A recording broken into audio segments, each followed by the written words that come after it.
우리가 세상을 바라보고 역사를 바라보는 세계관, 역사관에는 보통 세 가지가 있습니다. 첫 번째는 이 순환론적인 사관이라고 해서 처음과 끝이 없이 그냥 이렇게 빙글빙글 돌아가는 그러한 역사관이라는 것이 있습니다. 그래서 보통 불교에서 말하는 그런 윤회, 그리고 다음 생, 이것이 우리가 이 땅에서는 지금 현재의 삶에서 공덕을 쌓고 여러 가지 착하고 선한 일들을 하면은 다음 생에는 조금 더 나은 사람으로 태어나고, 또 반면에 이 지금 우리가 살고 있는 이 세상에서 내가 못된 삶을 살고 죄를 많이 지면은 다음 생에서는 한갓 미물이나 혹은 동물로 태어난다, 그렇게 믿고 있는 것이 바로 이 순환론적인 사관이라고 할 수가 있습니다. 또 한 가지의 사관은 진화론적인 사관이라고 할 수 있는데, 굳이 모양을 들자고 한다면은 시작은 있지만 끝은 없는 것입니다. 그래서 이 화살표 방향으로 이 낮은 곳에서 높은 곳으로 이렇게 쭉 올라가면서 세상이 점점 더 좋아지고 나아질 것이라고 하는 인식을 가지고 살아가는 것이 바로 이 진화론적인 사관이라고 할 수 있겠죠. 그래서 이 진화론적인 사관은 사람을 설명할 때에도 사람이 처음에는 이 무생물 혹은 미생물, 아메바와 같은 작은 세포로부터 시작해서 몇십억, 몇백억 년을 지나면서 점점 고등적인 동물로서 진화해 간다라고 하는 그러한 인식들을, 그러한 이론들을 가지고 있는 것이죠. 그래서 세상을 설명할 때에도 하나님이 말씀으로 무에서 유를 창조하신 그것이 아니라 세상은 어떤 빅뱅 이론이나 여러 가지 어떤 세상에 있는 여러 가지 그런 물질들이 한순간에 폭발하면서 있었던 존재를 통하여서 세상이 점점 만들어져 갔다, 그렇게 생각하는 것이 바로 이 진화론적인 사관이라고 할 수가 있습니다. 인류 역사가 시작된 이후로 예수님이 오신 이후에 쭉 세상은 신본주의의 세상이었습니다. 그래서 사람들은 하나님이, 절대자 하나님이 세상을 창조하셨고 다스리고 계신다라고 하는 그러한 생각들을, 예수를 믿으나 안 믿으나 하나님을 아나 모르나 그러한 존재를 믿고 살아왔던 것이죠. 그래서 우리나라에서도 옛날 드라마 조선시대 이럴 때 보면은 이제 물 떠놓고 빌 때 이제 그렇게 얘기하죠. 천지신명이시여 하면서 자기의 소원을 아뢰고 절대자가 있다라는 그런 인식을 가지고 살아가게 됩니다. 그런데 이 중세 시대가 시작하고 나서 13세기, 14세기를 거쳐서 이 세상 가운데 하나님 중심의 신본주의 세상이 아니라 이 합리주의, 그리고 이성주의, 계몽주의와 같은 그런 운동들이 이 세상에 나타나게 됩니다. 특별히 이 계몽주의는 하나님의 이 신적인 원리보다는 사람의 이성이 그 모든 사상의 핵심에 있다라는 이제 그런 생각들을 하게 되죠. 그래서 사람들은 자연스럽게 신본주의, 하나님이 절대자신이 세상을 통치하는 것이 아니라 인간의 이성을 통하여서 세상은 점점점 나아져 갈 것이다 라는 그런 이 낙관주의적인 사고방식을 가지게 됩니다. 그래서 이 신본주의 운동에서 계몽주의 운동이 시작되고, 그리고 여러 가지 르네상스, 그리고 산업혁명을 통하여서 세상이 점점 좋아지기 시작하는 것이죠.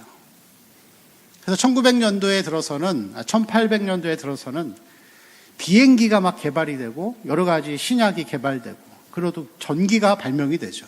그리고 이런 것들을 통해서 인간이 살아가고 있는 세상들은 점점점 좋아져 갈 것이라는 생각들을 가지게 됩니다. 그리고 그러한 생각들은 지금도 여전히 우리에게는 있는 것이죠.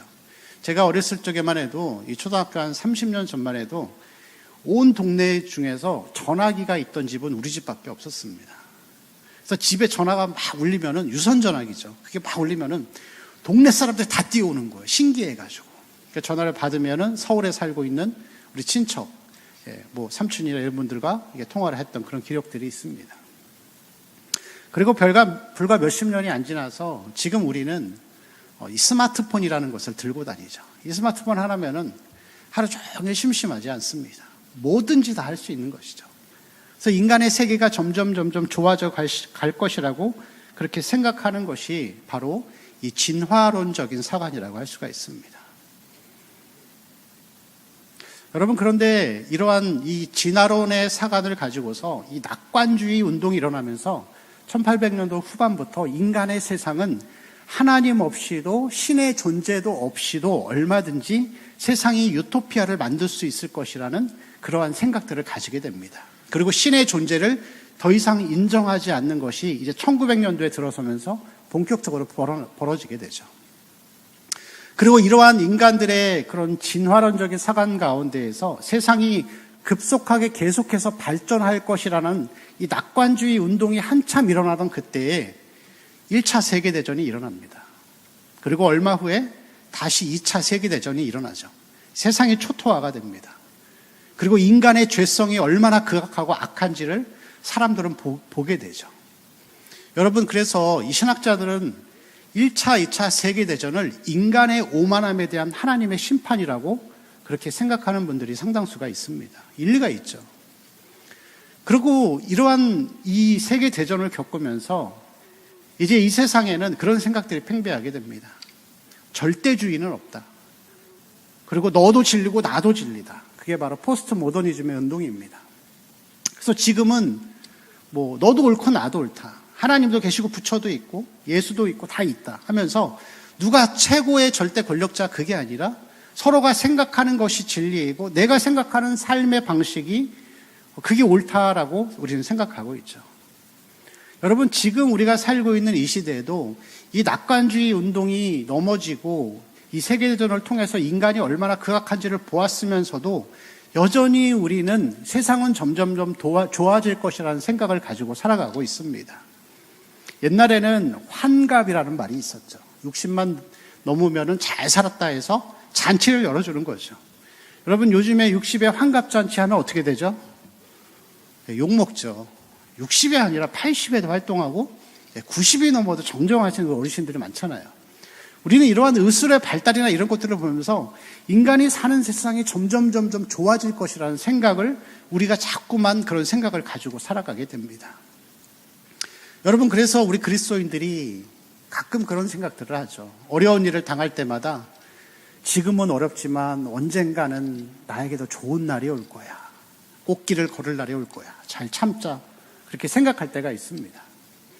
여러분, 그렇지만 성경의 사고방식을 가지고서 보면은 지금은 어렵지만 언젠가는 좋은 날이 올 것이라는 그것은 잘못된 생각입니다. 좋은 날은 오지 않습니다. 우리 인생은 고난과 그 고난 가운데 주시는 하나님의 위로, 고난과 소망, 이것을 계속 반복하다가 하나님 나라에 들어가는 것입니다. 언젠가는 좋은 날이 올 것이다라는 이 사고방식은 우리가 TV에서 보는 드라마에서나 볼 수 있는 내용이지 그것이 우리의 사고방식이 되어서는 안 되는 것이죠. 교육을 통하여서 인간이 점점 더 훌륭한 존재로 바뀌어 갈 것이다라는 그런 이론들도 있었습니다. 그래서 교육을 통하여서 사람들을 계몽시키고 이 죄악 가운데 살지 않도록 옳은 것과 나쁜 것을 자꾸 구분해주는 이 교육적인 방법론도 이미 오래전부터 시작되었습니다. 그렇지만 여러분, 동일하게 그 교육론이 지나고 난 지금까지도 범죄는 인간의 죄성과 마음의 본성은 변하지 않고 있습니다. 여러분, 죄는 가정환경이 불행하거나 성격이 나쁜 사람만 지을까요? 그렇지 않죠. 의사도 살인죄를 저지르고 교육을 많이 받은 엘리트도 오히려 더 많은 범죄들을 짓는 것을 보면은 2000년 전이나 인간이 그러한 타락할 때나 지금이나 여전히 인간은 악하고 본성은 악한 존재로 살고 있는 것이죠. 그게 바로 이러한 어떤 진화론적인 사관이 가지고 있는 마음이죠. 계속해서 잘 될 것이다, 잘 될 것이다. 그러나 여러분, 세 번째 역사적인 사관은 우리가 가지고 있는 그러한 이 창조적인 관점인데 직선사관이라고 합니다. 직선사관은 처음과 끝이 딱 정해져 있는 것이죠. 그게 오늘 말씀이 우리에게 보여주고 있는 이 태초에 하나님이 세상을 창조하셨다라는 것을 우리에게 말씀하고 있는 것입니다. 태초에 처음에 in the beginning 하나님이 세상을 만드셨습니다. 여러분, 하나님이 세상을 만드셨다라고 하는 것은 말씀으로 무에서 유를 창조하셨는데 세상을 창조하셨다라고 하는 것은 아무것도 없는 세상에서 하나님이 시간과 공간을 만드시고 그 가운데 물질을 정리하셔서 그 가운데 우리가 살아가는 공간을 만드신 거예요. 우리는 현재에 살고 있습니다. 과거가 있었고 현재가 있고 미래가 있는데 제가 이렇게 말하고 있는 이 순간 0.01초 전도 과거이죠. 현재라고 하는 것은 그리고 앞으로 0.01초 후도 현재가 아니라 미래입니다. 그래서 사람은 이 하나님이 만들어 놓으신 이 시간과 공간 안에서 찰나의 순간을 살아가는 거예요. 이 찰나의 순간을 살아가면서 처음에 시작이 있듯이 마지막을 향해 우리는 가고 있는 것입니다. 사람에게는 생일이라는 것이 있어요. 태어난 날이 있죠. 태어난 날이 있으면은 죽을 날이 있습니다. 처음과 끝이 있죠. 이게 바로 창조론적인 사관, 하나님이 태초에 세상을 창조하셨다고 하는 그 원리를 우리에게 보여주고 있는 것입니다. 사람뿐만이 아니라 다 그렇죠. 동물도 그렇고 물건도 그렇습니다. 만든 사람이 있고 태어난 시점이 있고 그리고 이제 끝날 시점이 있는 것입니다. 여러분 세상에 있는 것을 다 둘러보세요. 물건이고 사람이고 생명이 있든지 없든지 간에 세상에 있는 모든 것들은 다 처음이 있고 끝이 있습니다. 그리고 이것이 성경이 말하는 올바른 역사관이고 우리가 세상을 바라보는 이런 그러한 관점이 되어야 하는 것이죠. 여러분 인류가 시작되었습니다. 1만 년 전 그 정도라고 생각을 할 수 있겠죠. 하나님이 세상을 창조하셨는데 이 현재 찰나의 순간을 살아가고 있는 모든 사람들에게 있어서 역사의 정점은 2000년 전에 예수님이 오신 예수 그리스도의 십자가 사건이라고 할 수가 있습니다. 그것이 역사의 중심인 것이죠. 그리고 인류의 클라이막스는 마지막에 예수님이 이 땅에 오시는 그 영화로운 그 시간, 마지막 세상이 다 끝나고 창조물들 모든 것들이 새롭게 다시 태어나는 그 끝을 향해서 우리는 가고 있는 것이라고 할 수가 있습니다. 여러분 세상의 역사가 마치 힘이 있는 자들과 그리고 돈을 많이 가진 권력자들이나 힘 있는 국가에 의해서 세상이 계속 움직여간다라고 우리는 생각할 수 있겠죠. 오히려 하나님의 나라나 예수 그리스도의 복음은 보이지 않는 성격의 것이기 때문에 그것은 제대로 드러나지 않습니다. 여러분 그렇지만 세상을 만드시고 여전히 운행하시고 이 역사를 주관하시는 분은 우리 하나님이라고 할 수가 있습니다. 그래서 우리는 이 땅을 살아가면서 과거의 구원을 받았으면 이 현재의 삶에서 이 구원을 계속해서 이뤄가는 삶을 살아야 할 줄로 믿습니다. 그리고 마지막 날에 하나님이 모든 세상을 마치시고 끝내실 그날을 바라보면서 우리는 살아가는 것이죠. 로마서 8장 22절에서 23절 말씀을 보면은 그래서 이러한 기록이 있습니다. 같이 읽어볼까요? 시작.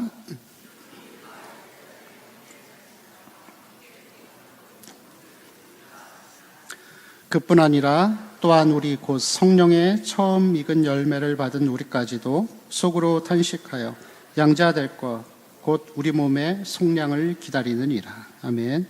자, 우리 몸의 속량, 이 속량은 구속과 같은 뜻이죠.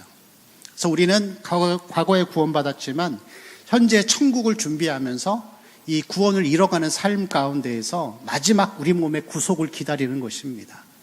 그래서 그때는 몸과 영혼이 다시 새롭게 되어지죠. 지금 우리는 살아가면서 우리의 육신 안에 영혼이 있습니다. 그렇지만 그 마지막에 가서는 어떤 교단에서는 이제 그렇게 가르치더라고요. 영혼 안에 육체가 있다. 그래서 인간을 영체, 육체가 아니라 영체라고 그렇게 표현을 하는 것도 저는 보았습니다. 그래서 그리스도인의 삶은 인류가 점점 이렇게 진화해 가면서 잘 될 것이다, 마지막에 좋은 날이 올 것이다라는 진화론적인 사관이 아니라 종말을 준비하고 죽음을 준비하고 내세를 준비하는 신앙의 관점을 가지고 살아야 하는 것이죠. 그래서 우리의 삶의 목적은 이 땅이 될 수가 없는 거예요. 우리가 이 땅에서 돈을 많이 벌고 오래 살고 그게 인생의 목적이 되면 안 되는 것이죠. 우리는 영생을 준비하는 삶이라고 할 수 있습니다. 마지막 날에 우리가 가게 될 그 천국, 그곳에서 우리가 하나님을 예배하고 하나님을 찬양하고 그 하나님의 영광을 위해 살아가는 그 삶을 위해 살아야 할 줄로 믿습니다. 노아 시대의 사람들이 그렇게 살았습니다. 시집가고 장가가고 먹고 마시고, 그리고 지금 현재 이 세상을 살아가는 사람들도 여전히 그렇게 살아가고 있습니다. 먹고 마시고 시집가고 장가가고 오래 살고 돈 많이 벌고 건강하고, 그건 여러분 가치 없는 삶이라고 할 수 있겠죠. 우리는 하나님의 나라를 준비하는 삶을 살아가는 자들입니다. 태초에 하나님이 세상을 창조하셨는데 이 세상은 언젠가 끝날 것입니다. 천국을 소망하고 천국을 바라보는 것이 우리의 궁극적인 목적이 되어야 합니다. 성경에서 보면은 천국을 그렇게 많이 표현하지 않습니다. 근데 천국에 대한 표현들이 뭐 한두 군데 나오죠. 그런데 성경 어느 곳인가 보면은 천국을 표현할 때 각종 보석으로 이렇게 표현을 하고 있습니다. 황금과 여러 가지 각종 보석들을 이렇게 표현을 하죠. 그런데 여러분 성경에서 이 천국에 대한 표현이 거의 없는 이유는 뭐냐면은 인간의 오염된 언어로는 천국을 표현할 수가 없는 거예요. 표현할 수가 없어요. 그리고 보석이 가득하고 금으로 된 황금길이 있다라고 하는 것은 예전에는 우리 그렇게 많이 들었겠죠. 금으로 된 집을 짓고 거기서 막 사는 그런 호의호식하며 누리는 그런 삶. 그렇지만 사실 여러분 천국이 보석으로 표현됐다라고 하는 것은 영원성을 상징하는 것입니다. 영원성. 여러분 천국에 가면은 따뜻한 봄날에 햇빛을 맞으면서 풀밭에 누워가지고 나풀나풀거리는 옷을 입고서 과일 하나씩 따먹으면서 그런 거 혹시 상상하시나요? 저는 천국이 그런 곳이라면 천국 안 가겠습니다. 풀밭에 오래 누워있으면 허리 아파요. 천국에 가도 다 할 일이 있습니다.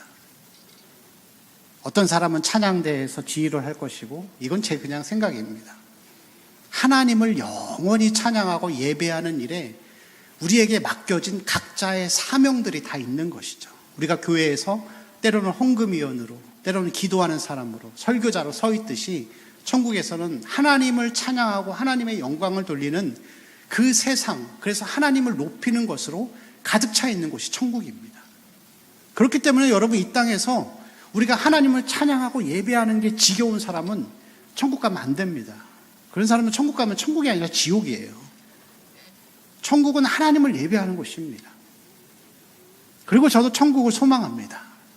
특별히 제가 천국을 더 소망하는 이유는 죄가 없는 세상은 어느 곳일까? 어떤 곳이기에 죄가 없다라는 것이 어떤 느낌일까? 평생 느낄 수 없겠죠. 그렇지만 여러분 우리는 이 영원한 하나님의 나라를 소망하면서 살아야 할 줄로 믿습니다. 그게 우리가 가져야 할 하나님 사상. 태초에 하나님이 세상을 창조하시고 이끌어 가시는 그 목적을 따라서 부합하는 삶이 바로 우리의 삶이라고 할 수가 있습니다. 여러분 창세기 1장을 보다가 보면은 특별히 1장 전체가 다 그렇지만 1장 1절에서 5절까지를 쭉 봤을 때 가장 많이 나오는 단어가 뭔지 아시나요? 가장 많이 나오는 단어? 하나님이라는 단어가 가장 많이 나옵니다. 하나님. 그리고 그 뒤에 보면 하나님이 세상을 만드시고 첫째 날부터 마지막 날까지 좋았더라 이런 표현을 하고 있습니다. 여기서 좋았더라라고 하는 의미는 완벽하다라는 뜻입니다. 그리고 만족한다라는 의미입니다. 그리고 세 번째는 아름답다라는 뜻이죠. 그래서 하나님 보시기에 좋았더라라고 하는 것은 하나님이 세상을 만드셨는데 완벽하게 만드신 거예요. 그리고 여러분 우리가 가끔 이 성경에서나 찬양을 통해서 표현할 때 하나님을 아름다우신 하나님으로 표현하죠. 우리가 하나님을 아름답다라고 표현하는 것은 완전하다라는 의미를 담고 있는 것입니다. 우리는 언어가 오염되어 있기 때문에 죄 가운데 살기 때문에 언어가 오염되어서 아름답다 그러면은 뭘 먼저 생각하죠? 여인의 아름다움, 자연 만물의 아름다움을 생각하지만 원래 아름답다라고 하는 이 아름답다는 단어는 만족하다라는 그런 의미를 담고 있는 것입니다. 그래서 여러분 하나님이 세상을 만드셨는데 완벽하게 만드신 그 목적이 있습니다. 무엇이죠? 사람이 이 땅에서 가장 살 수 있는 가장 적합한 환경을 만드시는 거. 근데 여러분 그거는 두 번째 이유입니다. 하나님이 세상을 완전하게 만드신 이유는 뭐냐면은 하나님이 영광을 받으시기 위해서 만드신 거예요. 태초에 하나님이 천지를 창조하신 이유가. 그래서 여러분 소요리 문답을 보면은 인간의 제일 되는 목적이 무엇입니까? 라고 첫 번째로 부를 때 하나님을 영화롭게 하고 영어토로 그를 즐거워하는 것이다. 그렇게 표현하고 있죠. 하나님은 세상에 만들어진 그 모든 만물을 보시면서 기뻐하시는 것입니다. 행복해 하시는 것이죠. 바다에 가면은 갈치가 있습니다. 갈치가 은빛을 반짝이면서 막 수영쳐 다니는데, 여러분, 갈치의 목적은 무엇이죠? 갈치구이와 갈치조림은 2차적인 목적입니다. 사람이 낚시를 해서 갈치를 잡으면은 바닷속에서 살아있었을 때의 그러한 찬란한 은빛들은 사라지고 비린내가 나고 냄새가 나기 시작하죠. 그래서 인간을 위해서, 인간이 먹기 위한 목적은 부차적이고 2차적인 목적이고, 갈치가 만들어진 목적은 은빛을 휘날리면서 수영하고 있는, 헤엄치고 있는 그 모습을 보면서 하나님이 흡족하신 거예요. 아, 내가 세상을 위해서 세상을 이렇게 아름답게 만들었다는 것을 보면서 하나님이 영광을 받으시는 것이라고 할 수가 있습니다. 그래서 여러분, 세상 전체는 하나님의 영광을 위해 창조된 것이라고 할 수 있겠죠. 오늘 이 창세기 1장에서 나오는 하나님이라는 이 단어는 사람에게 적용할 때 쓰이는 여호와라는 단어하고는 다른 것입니다. 여호와 하나님, 아도나이 하나님이 아니라 여기서 하나님은 엘로힘, 그래서 우리가 두려워해야 하고 경외해야 할 최고의 존재라는 것을 우리가 알아야 하는 것이죠. 여기서 보여지는 하나님은 친근한 하나님이 아니라 두려워해야 할 강하고 능력 있는, 경외받기에 합당하신 하나님을 가리키는 것입니다. 그런데 여러분, 여기서 하나님이 성경을 시작하면서 한 단어로, 한 문장으로 모든 것을 다 표현하십니다. 태초에 하나님이 세상을 창조하셨다. 영어 성경의 어순으로 보면 하나님이 창조하셨다, 세상을. 하나님이 말씀으로, 무에서 유로 세상을 창조하셨다라고 하면서 선포하시는 거예요. 선포. 믿음의 선포인 것이죠. 인간의 이성으로 빅뱅의 논리를 가지고 와서 인간의 어떻게 만들어지고 세상이 어떻게 만들어지고 그러한 인간 이성을 통해서 세상을 증명해내려고 하는 인간의 모든 학문과 가치들을 하나님은 다 무시하시고 하나님이 세상을 창조하셨다, 이걸 딱 선포하시는 거예요. 단호하게. 그리고 우리에게 이렇게 요구하시는 거죠. 그것을 믿기 싫으면 말아. 필요 없다. 하나님은 선포하신 것입니다. 그래서 여러분, 신앙이라고 하는 것은 이성의 설득이 아니라 믿음의 선포인 것이죠. 여러분, 하나님은 세상에 있는 사람들 중에 몇 명만 구원받아도 하나님은 아쉬울 게 없으신 분이에요. 그 예수님도 그렇게 말씀하시잖아요. 하나님이 이 돌들로도 능히 아브라함의 자손이 되게 하실 수 있다. 그래서 여러분, 교회라는 곳은 하나님의 선포가 있는 것이죠. 하나님의 말씀, 이 설교는 하나님을 선포하는 것입니다. 인간의 피로를 채워주고 인간의 이성적인 설득을 위해서 설명하는 것이 아니라, 제발 예수 좀 믿으세요라고 설명하는 것이 아니라 하나님을 선포하고 그것을 믿던 안 믿던 무조건 하나님을, 사람의 눈치를 보지 않고 하나님을 선포하는 것이 바로 교회라고 할 수가 있습니다. 그게 하나님의 영광을 위해 살아가는 것이죠. 여러분, 영국 교회가 지금은 거의 다 무슬림화 되었습니다. 50년, 60년 전에도 이 영국 교회는 50명 이상 모이는 그런 교회들이 없었어요. 근데 여러분, 영국 교회는, 영국이라는 나라는 역사적으로 보면 굉장한 나라입니다. 세계 역사의 어떤 부흥과 이러한 것들을 선구자로 또 이렇게 주름잡던 그런 사람들이 많았어요. 감리교회 창시자였던 존 웨슬리나 그의 동생인 찬송가의 대가 찰스 웨슬리, 그리고 부흥운동을 일으켰던 조지 이필드 같은 이런 사람들을 통하여서 영국이라는 나라가 지금의 강대국이 되는 그러한 토대를 마련했습니다. 사실 우리나라에서는 세계적인 신학자가 한 명도 나오기 힘든데, 이 영국이라는 나라는 이미 200~300년 전에 수백 명의 그러한 기라성과 같은 신학자들, 그리고 이러한 신앙인들이 굉장히 많이 있었습니다. 근데 여러분, 이 영국 교회가 무너지게 된 이유가 뭐냐면은 1900년대 초반부터 시작된 고등비평 운동 때문에 그렇습니다. 성경을 하나님의 말씀으로 믿지 않고 성경을 이성의 잣대로 바라보는 거예요.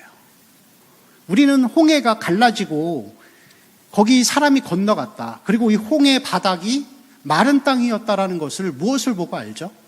성경을 보고 알잖아요. 그리고 그대로 믿잖아요. 근데 이 고등비평 운동, 자유주의 운동은 성경을 이성의 눈으로서 믿어지는 것만 믿기 시작하는 거예요. 그래서 홍해도 사실은 바다가 아니었고 이게 그 가뭄이 있었던 그런 곳에 그냥 사람의 한 가슴팍 요 정도 차는 개울가 같은 곳으로 변하는 그런 일들이 있어서 그런 곳으로 건너갔다 하면서 성경을 이성으로 다 설명을 해버린 거예요. 근데 그러다 보니까 하나님의 능력을 사모하기보다는 인간의 이성과 노력을 더 중요시 여기는 교회가 되어간 것이죠. 여러분, 이 영국교회가 이러한 이성 중심의 운동을 통하여서 교회 가운데 여러 가지를 들고 들어오게 됩니다. 그 중에 한 가지가 심리학이라고 할 수 있겠죠. 그래서 심리학을 통해서 사람의 마음을 치유해주고 회복시켜주는 그러한 운동들이 성령의 능력보다 더 앞서는 그러한 일들을 하게 됩니다. 그리고 유명한 운동선수나 유명한 연예인들을 초청해서 하나님의 말씀이 선포되어야 하는 예배 시간에 간증을 하기 시작하죠. 태초에 하나님이 세상을 창조하셨다. 선포가 아니라 이렇게 유명한 사람들이 들어와서 그런 이야기를 하는 거예요. 내가 이렇게 믿었더니 잘 되었더라. 그리고 사람들에게 감동을 주고 도전을 주면서 교회 안에서 하나님의 선포를 소홀히 여기고 오히려 인간의 그러한 설득과 경험담을 더 중요시 여기게 되었습니다. 그리고 이러한 논리들을 통하여서 교회는 철저하게 무너져가기 시작하죠. 여러분, 이러한 문화적인 운동이나 사람의 간증이나 여러 가지 방법들, 심리학과 이 치유운동 이런 것들이 우리나라도 한 1980년도부터 교회에서 그것을 사용하기 시작했습니다. 물론 저는 그것을 사용한 것이 사용하려고 했던 교회의 의도가 나쁜 거라고 생각하지는 않습니다. 그 선배의 어떤 신앙인들, 목사님들도 나름대로 교회를 더 사랑하고 교회가 잘 되기를 바라는 마음으로 했었겠죠. 그렇지만 여러분, 사실 결과론적으로 보면은 그러한 인간의 이성과 설득의 논리로 교회를 그렇게 세워가기 시작할 때 교회는 사람들이 몰려들기 시작했지만 결국 하나님의 은혜는 떠나기 시작했습니다. 지금의 교회가 똑같은 것이죠. 그래서 여러분, 교회 안에 사람이 모여 있을지는 몰라도 하나님의 은혜와 능력이 떠나기 시작하면서 교회 안에 나타나는 이 한국교회 안에 와서도 공통적으로 나타나는 하나의 현상이 있어요. 그게 뭐냐면은 사람들이 예배 가운데에서 회심하고 회개하는 역사가 점점 사라지고 있어요. 사람들이 계속해서 이 이성의 논리를 가지고서 자꾸 예배를 드리고 교회를 하다가 보니까 하나님의 마음은 그런 거죠. 그래? 너네들 지혜로, 너네들 머리로 하겠다 이거지. 그럼 나는 내 은혜를 다 걷어가겠다 하면서 하나님 은혜를 걷어가시는 거예요. 여러분, 그래서 지금은 사실 제가 어렸을 적에만 해도 밤새워서 기도하고 철야하면서 기도해도 그게 힘들다라고 생각하지 않았어요. 하나님 주신 은혜가 넘쳤으니까. 우리 성도님들도 동일하게 느끼시지 않나요? 몇십 년 전에는 우리가 교회 안에 모여서 기도하고 예배드리는 것이 힘들지 않았어요. 하나님이 은혜로 붙잡고 있었으니까. 그러나 지금은 말씀을 1시간 전한다? 못 견디는 거죠. 시간이 점점 짧아져 가고 왜 그럴까요, 여러분? 하나님의 선포가 있어야 될 교회가 인간의 이성과 설득의 논리로 그렇게 바뀌어져 버리니까 하나님의 은혜를 다 걷어가고 계신 거예요. 교회는 다시 하나님의 은혜를 회복해야 합니다. 사람의 논리를 가지고서 하나님의 방법을 대체하지 말고 하나님의 방식을 따라서 나아가야 할 줄로 믿습니다. 교회는 하나님의 선포가 있는 곳입니다. 십자가의 능력이 선포되는 것이 교회가 되어야 합니다. 그래서 고린도전서 1장 18절 말씀을 보면은 이런 말씀이 있습니다. 같이 읽을까요? 십자가의 도가 멸망하는 자들에게는 미련한 것이요 구원을 받는 우리에게는 하나님의 능력이 됨이라. 아멘. 자, 고린도 교회가 그런 곳이었습니다. 고린도 지역은 헬라 문화권에 있었기 때문에 사람들은 굉장히 말을 잘하는 수사학에 탁월한 사람들을 좋아하는 것이 사람들이 훌륭하게 떠받드는 사람의 모습이었습니다. 그래서 어떤 그 내용을 전하기보다는 얼마나 말을 유창하게 잘해서 사람을 잘 설득하느냐가 제일 훌륭한 사람으로 인정받는 것이었죠. 그런데 이 고린도 교회가 사실은 사도 바울이 세운 교회였는데 시간이 지나고 이제 바울이 떠나고 후임 사역자인 아볼로가 오게 됩니다. 그런데 이 아볼로는 고린도 지역의 사람들이 좋아하는 유창한 말의 소유자였어요. 그런데 그런 아볼로를 좋아하는 사람들이 고린도 교회 안에서 이런 생각들을 하기 시작하는 거예요. 바울은 지겨워. 바울은 맨날 십자가만 얘기해. 십자가밖에 몰라. 우리에게는 말 잘하는 이런 아볼로 같은 사람이 좋아. 그럼 나는 아볼로파 할 거야. 그래서 이 사도 바울이 표현하잖아요. 나는 아볼로파에게, 나는 게바파에게, 나는 그리스도에게 속하였다 하면서 바울의 이러한 생각들을 부정하는 것이죠. 여러분, 그렇지만 사도 바울은 이 고린도전서 4장 20절에서 그렇게 표현합니다. 하나님의 나라는 말에 있지 아니하고 무엇에 있다? 능력에 있다. 그리고 사도 바울은 또 그렇게 표현합니다. 내가 너희 중에서 예수 그리스도와 그의 십자가에 못 박히신 것 외에는 아무것도 알지 아니기로 작정하였습니다. 그게 여러분 교회가 회복해야 하고 다시 추구해야 될 그러한 것이라고 할 수가 있습니다. 교회는 사람이 간증을 통해서 내가 이렇게 살았더니 잘 되었더라라고 하면서 인간의 경험담을 늘어놓는 곳이 아닙니다. 물론 여러분 간증도 나쁜 것이 아니죠. 할 수 있습니다. 그 사람에게 행하신 하나님의 체험이고 인도하심인데요.